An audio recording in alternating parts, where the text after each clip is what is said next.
Afghanistan has occupied much of the news media during the time of the publishing of this video.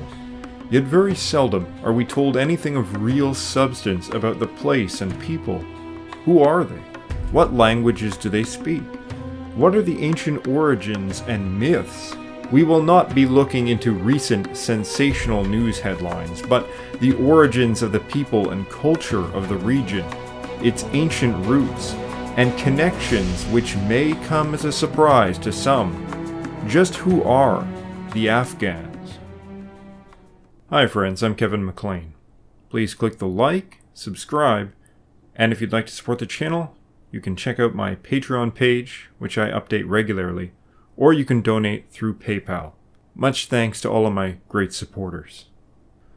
The name Afghan is derived from the Iranian Bactrian language, meaning the distant people. The Stan in Afghanistan, Pakistan, Kazakhstan, Tajikistan, etc. comes likewise from Old Persian, Astan, referring to a place, from the same Indo-European root as the English word stand, so that Afghanistan means the place of the Afghan people. In Afghanistan itself, the term Afghan is generally applied to the Pashtun people and language, who speak an Iranian language not mutually intelligible with modern Persian. Nearly half of the Afghan people belong to the Pashtun group, and about an equal number to Tajiks and others, many of whom speak Dari, which is just a local name for Farsi, the modern Persian language spoken in Iran and Tajikistan, although with slightly different pronunciations. The languages are key to understanding the ancient history of the region. They are of Indo-European origin, sharing the same roots as English, German, Gaelic, Italian, Russian, and other major European languages. How and when exactly the people who spoke Indo-European arrived in the region of Afghanistan is still a debated topic, but there is evidence, both genetic and contained within mythology, which suggests that their origins may have been with the corded ware culture. The most prevalent Y haplogroup amongst the Afghan population is R1a. This haplogroup is most common in Central and Eastern Europe, especially strong amongst Slavic populations from Poland and through into Russia, though especially Western Russia.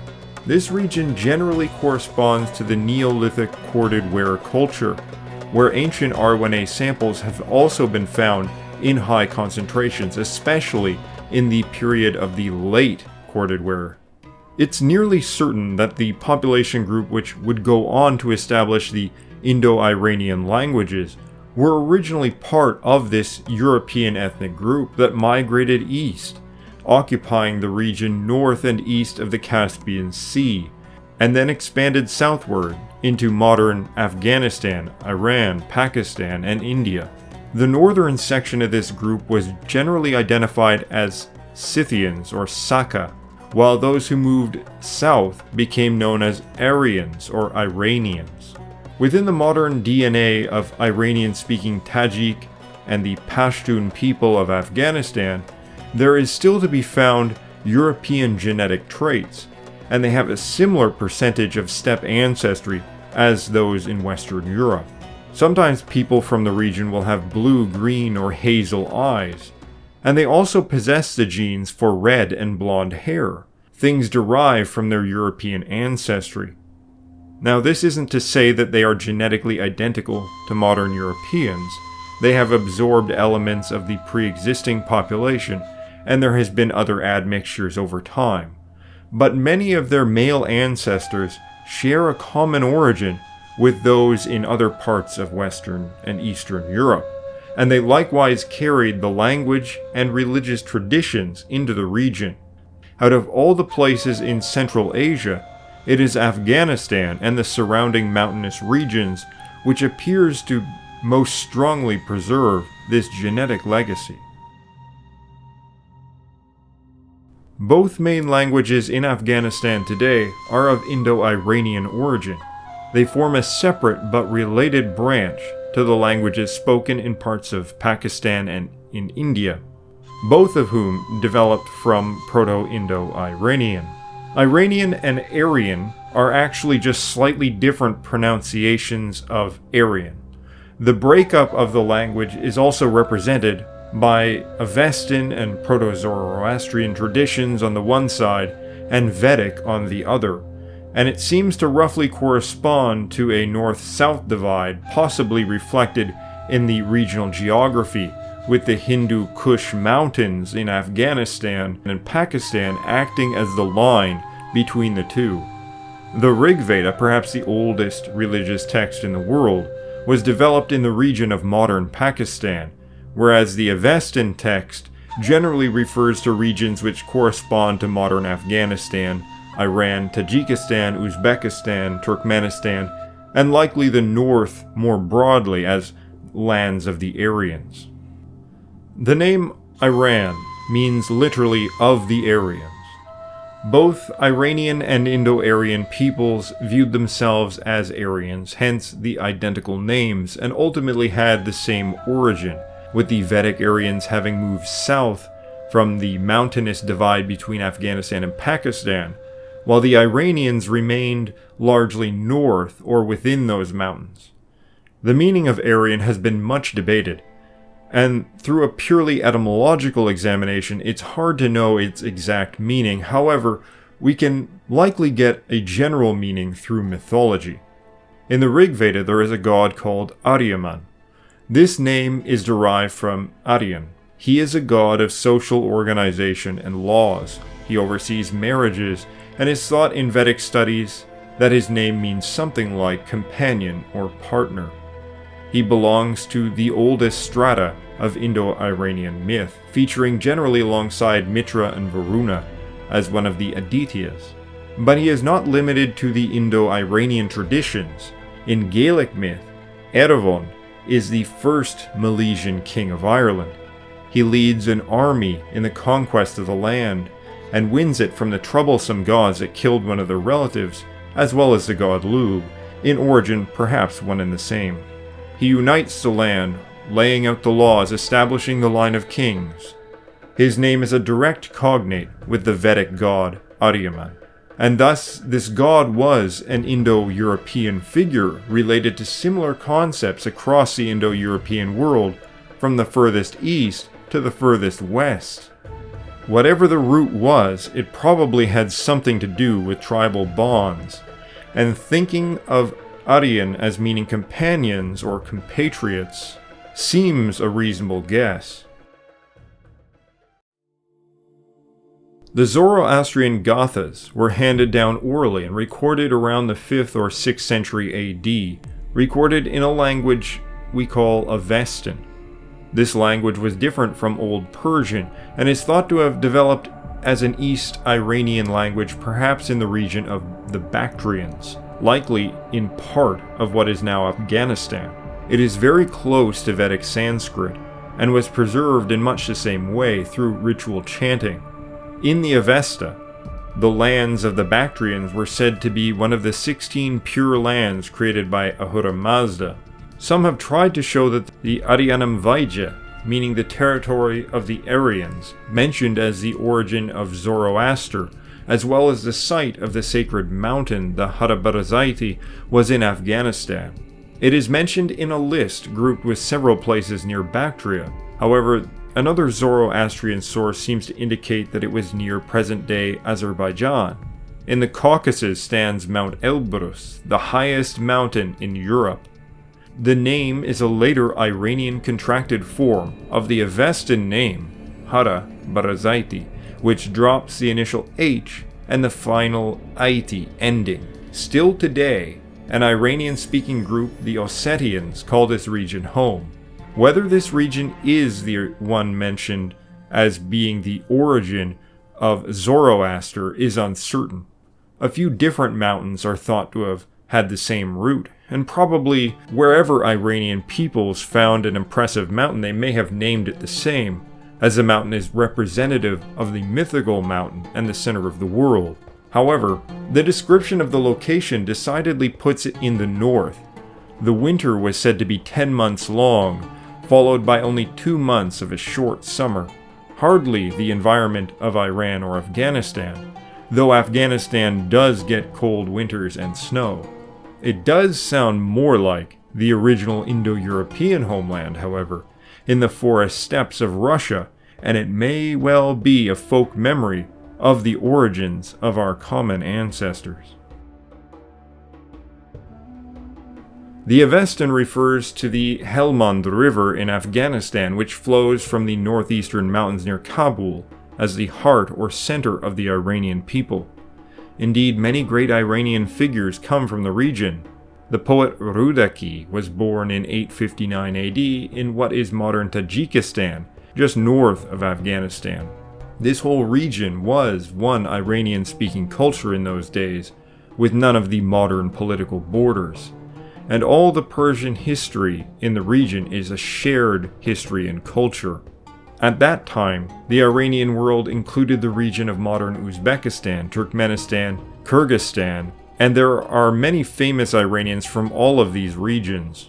In the 10th century, there was a burst of poetry, and famous poets and scholars come from Afghanistan at this time, and it was critical in the Persian revitalization after the Arab conquest. But of course, the earliest traditions and writings that we have concerning the people are from Zoroastrian accounts, and it is Zoroastrianism which is best known as the religion of the pre-Islamic Iranians. However, it's unlikely that all Iranian speakers in the region followed the specific Zoroastrian tenets that are preserved today. Rather, they worship many different gods of Indo-European and local origin, many of whom were common with Vedic religion. Zoroastrianism emerged as a particular monotheistic-leaning practice within a broader Indo-Iranian paganism, which incorporated a number of gods from the pagan traditions while rejecting others. Yet, this type of dualism reflected in Zoroastrianism is not unique, but can be seen to a less severe degree in nearly all European pagan traditions, with good deities who strive against chaotic, harmful deities. So even this element in Zoroastrianism owes its origin to the earlier Indo-European traditions, and there are numerous reflections of Indo-European mythology preserved within the Zoroastrian texts. One such example in the Avestan and later mythical accounts is of the creation of the world and the first kings.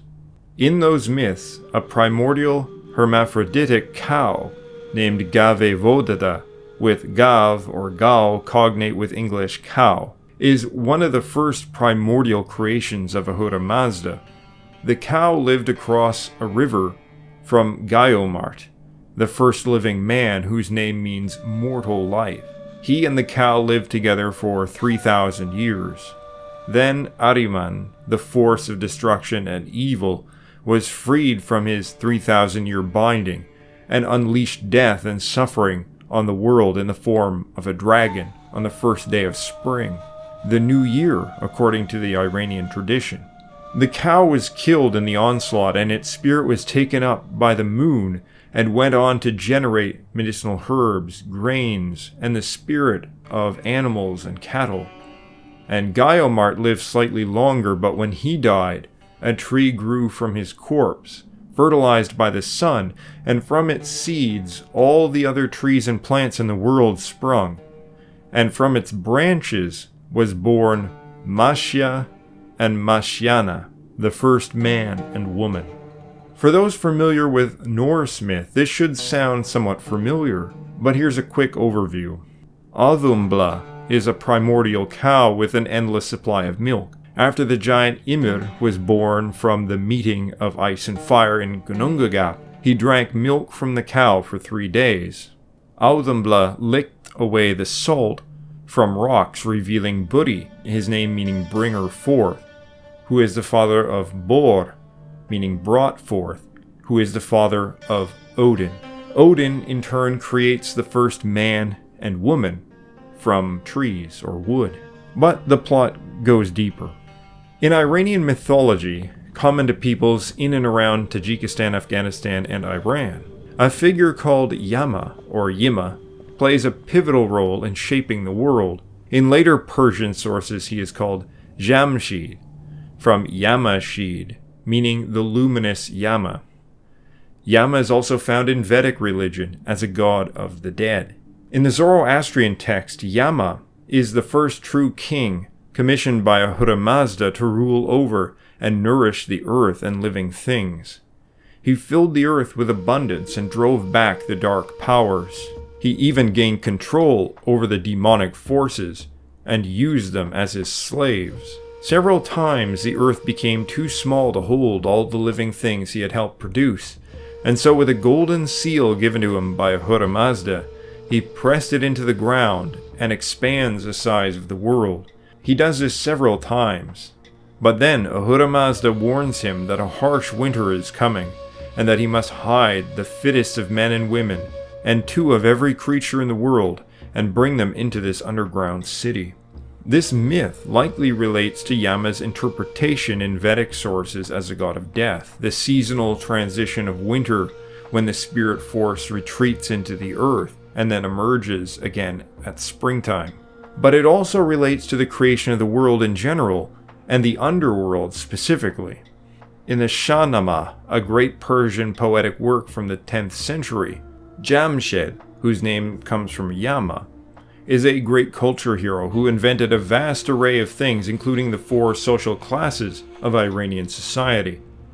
Jamshed saved the earth from the destruction of winter by building a giant throne covered with jewels, having control over the Divs, the Zoroastrian demons cognate with the Vedic Devas. He had them raise him aloft in his throne so that he floated above the earth, gleaming like the sun. Then it was declared that this was the Nowruz, literally the new day, but meaning the new year.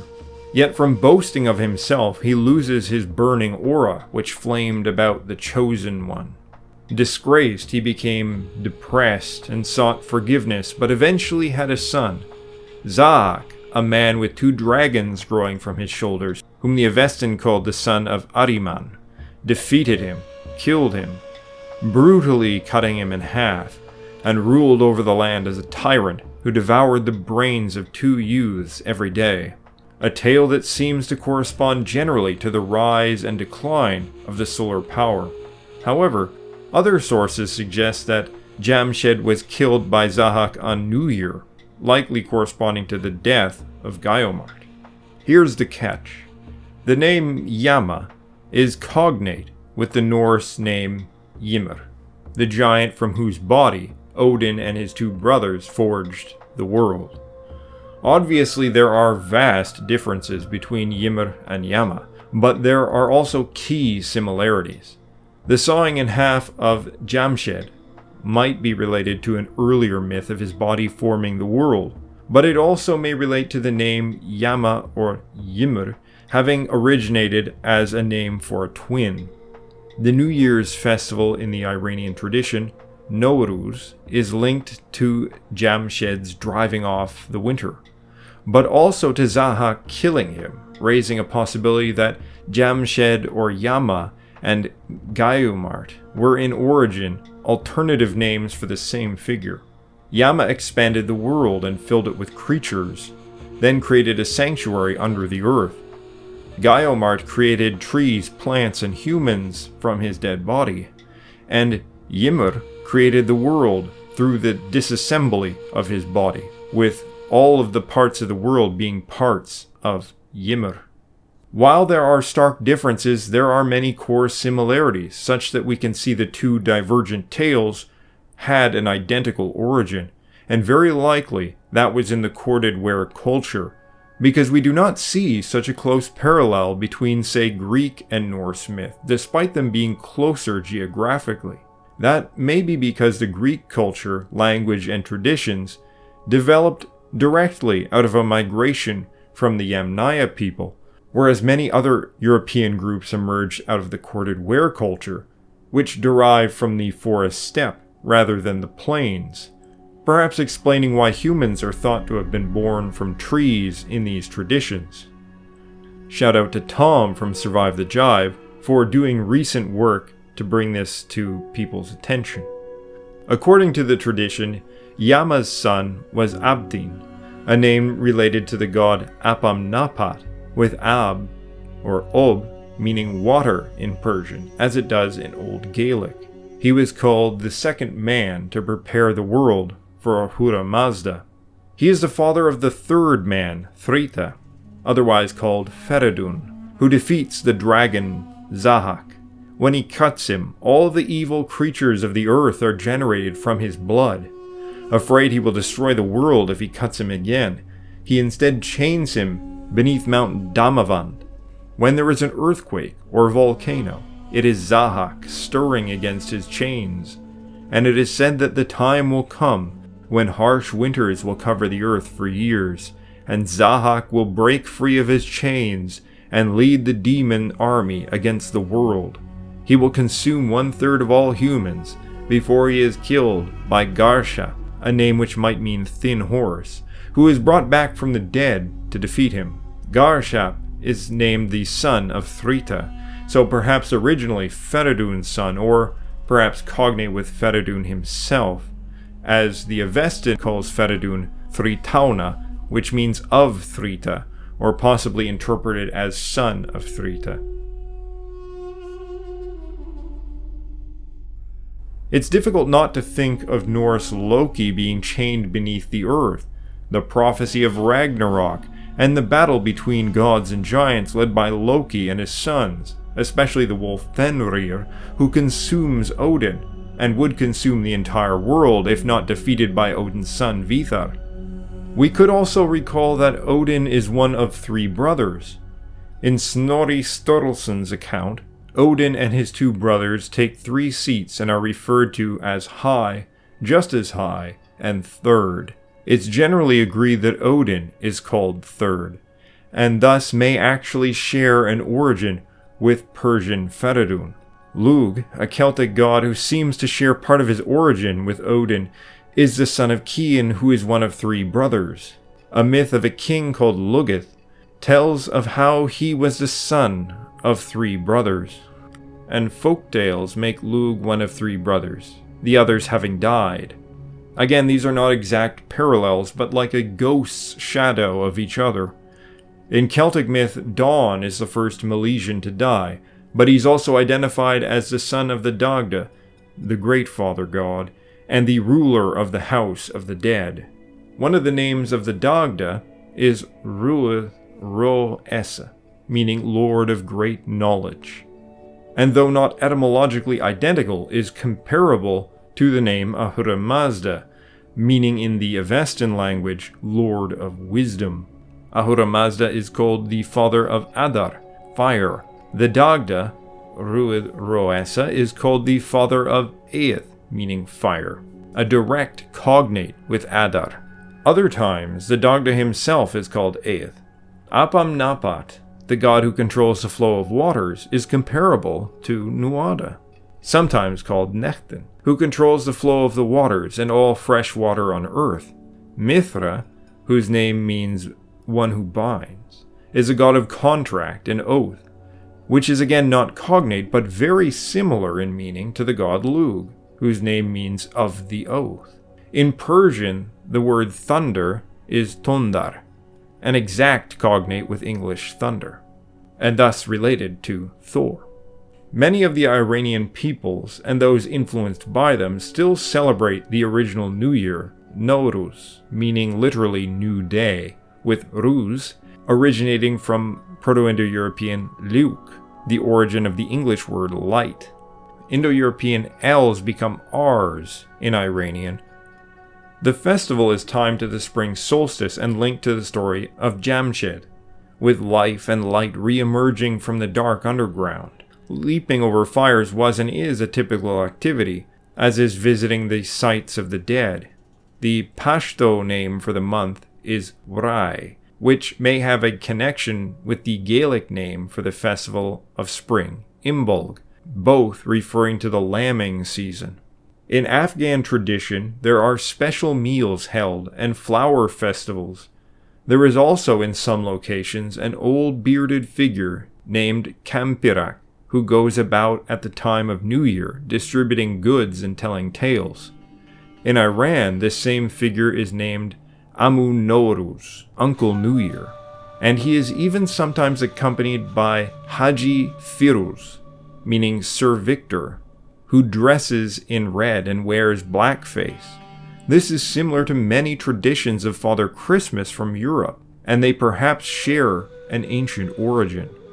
Yet the next most important of the ancient celebrations was the opposite time of year, the harvest festival, marking the autumn solstice called Mehregan. This was and is a day that honors Mithra, called Meher in modern Persian, the lord of wide pastures who guarantees the food for the people and oversees the cattle and fields, as he does the contracts of lords and peasants alike. Whereas the Spring New Year festival would celebrate the rise of the sun, the festival of Mihir celebrates the descent. It was also the day when Feridun descended from Mount Damavand and defeated Zahak. Mount Damavand is another mountain identified as Harabarazaiti, the home of Mithra, and it's possible that Feridun and Mithra are to be equated, especially as Feridun defeats the dragon by binding him on the festival of Mithra, whose name means the one who binds. This slaying of the one who killed Yama on New Year's reflects the ensuring of the flowing cycle of the seasons from light to darkness, with Mithra standing between both, binding them together in cosmic order, reflected by his home at the center of the world, around which circles the sun, moon, and stars. The home of Lug, described in similar ways to Norse Valhall, is also located at the cosmic center. Lug, Odin, and Feridun are responsible for the overthrowing of some oppressive force. Lug defeats the Fomorians and binds them beneath the sea. Odin defeats Ymir and buries all the frost giants save two when he floods the earth with Ymir's blood creating the sea. Fenrir and Jormungandr are bound beneath the sea or under the earth. Feridun defeats Zahak, from whose blood sprung all the evil creatures of the world, and he then binds him beneath the earth. In all three cases, this order is threatened by a future cataclysm where the evil forces will break free and wage war upon the earth, and where the dead must fight in the battle, or be raised from the dead in order to fight. In both Celtic and Norse traditions, the thunder god is primarily a warrior figure, not typically honored as the ruler of the gods.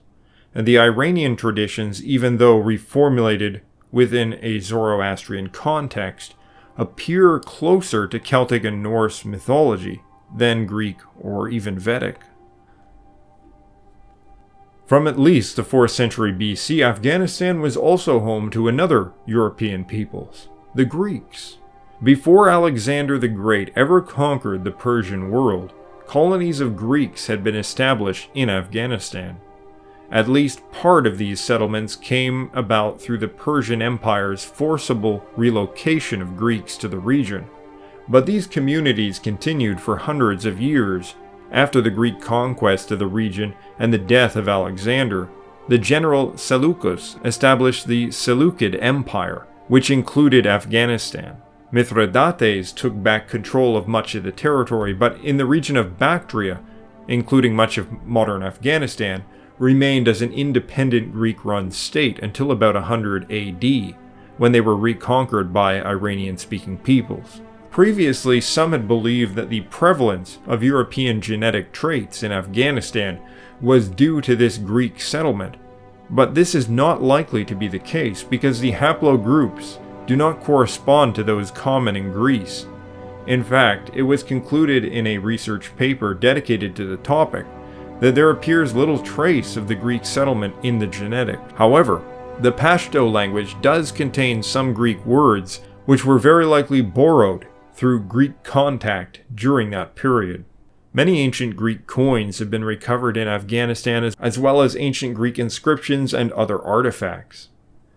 But Afghanistan was not only home to ancient Indo-European paganism and Zoroastrianism, but also played a key role in the formation and spread of Buddhism, itself originating out of the Aryan paganism and incorporating many elements from it. There were many active Buddhist monks in Afghanistan by 100 BC, and by the start of the 1st century AD, there were large active temple complexes in northern Afghanistan, which at their height had 30,000 monks.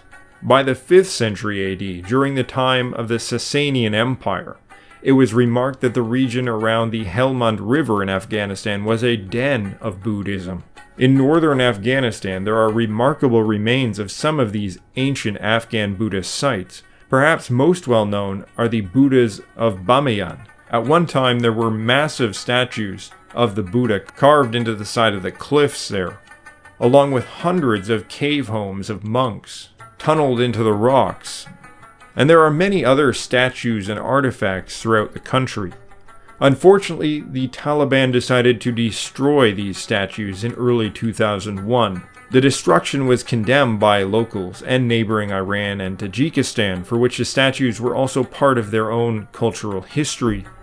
The remains and the mountain cave homes can still be seen and are still impressive monuments to the legacy of Buddhism in Afghanistan, which served as one of its earliest homes.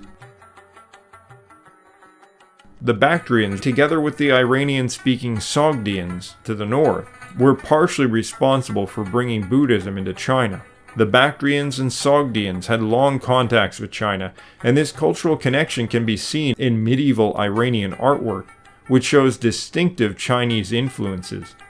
Iranians translated the original Buddhist texts into Chinese, and various Iranian communities resided in the Xinjiang region of modern China, where there are still a few smaller communities of Iranian-speaking Tajiks today. Thus, one of the most widespread religions in Asia originated from Indo-European traditions, and Iranians played an important role in that development and the eastward spread of the religion. It was also in the region of Afghanistan and Tajikistan in the 8th and 9th centuries where the Persian language would have its great revival after the Iranian peoples of the region were mostly conquered by Arabs between 633 and 654. It was that conquest which brought the religion of Islam into Afghanistan and eventually led to the demise of not only the traditional Indo-European paganism and Zoroastrianism, but to Buddhism in the region. This demise was in no way automatic, however. Zoroastrianism and Buddhism continued to exist for hundreds of years afterwards. Texts from Islamic historians who visited eastern Afghanistan in the 10th century still detail Buddhist practices, functioning temples, and monks. There are some Zoroastrians in Iran even to this day, but there was a strong social pressure to convert. However, this was a different experience from pagans in the West, as many of you will know, where the Christian church forcibly banned their practices, and in the Middle Ages actually hunted down and waged war upon pagans simply for being pagan. That isn't to say life would have been easy, or that a Zoroastrian or Buddhist would not have been the target of harassment by individuals, but it was and is possible to hold other religious views within an Islamic society. Yet Islam was spreading, favored by the state, and Zoroastrianism and Buddhism began to decline. It's thought that Buddhism died out in Afghanistan by about the 12th century, 400 years after the arrival of Islam in the region, and the process was gradual. Like Europeans came to adopt Christianity, most Iranian peoples in the region of Afghanistan came to adopt Islam between 650 and 1000 AD. A living tradition of Zoroastrianism remained, and remains to this day, though in very small numbers. But more significantly perhaps is that cultural elements were also preserved and continue to be followed to this day in Iran, Afghanistan, and Tajikistan, and form part of the foundation of the Persian culture. The Taliban, the majority of whom are of Pashtun ethnic Iranian origin, take a very hard-line view of Islam. When they formed government in the 1990s, they issued a ban on the celebration of Nowruz, of Mihragan, and all other cultural vestiges of the pre-Islamic past, denouncing them as paganism and fire worship. They do have a point from their own religious view, but from perhaps a broader standpoint, we can see that these are today cultural relics that are part of the bedrock of the Iranian peoples, that part of their unique culture, language, and their origin. The Taliban in the past tried to block out and erase these parts of their cultural legacy. We can hope and request that they will be more appreciative of their own ancient history and origins. Rather than seeking to destroy them, recognize them as a link to their ancestors, their history, their culture, a direct link which connects Europeans to Afghans. I want to extend my best wishes to all the Afghan people and encourage them to preserve their people, their traditions, their culture, and their homeland through good thoughts, words, and deeds. I hope you found this video interesting. Don't forget to like, subscribe, and consider supporting the channel through Patreon or PayPal. Khodo Hafez.